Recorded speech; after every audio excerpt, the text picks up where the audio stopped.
Control and regulation tasks in process and automation technology can be realized by means of connection-programmed controllers.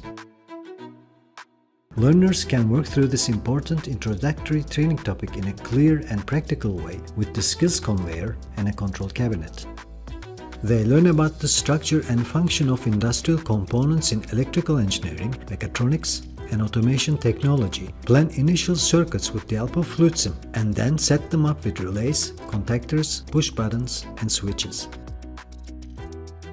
Using contactor circuits in the control cabinet, learners first work through the theoretical principles of the electromechanical switching devices in digital courses and then carry out practical tasks with the SkillsConveyor.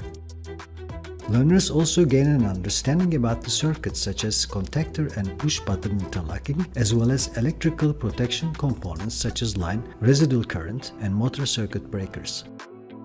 They also independently work out the structure and steps for connecting the AC and DC motor, as well as the principles of the reversing contactor circuit as a star and as a delta circuit.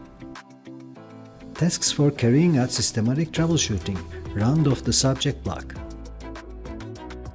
After completing the course units on connection program controllers, trainees are well prepared to deal with programmable logic controllers in detail next.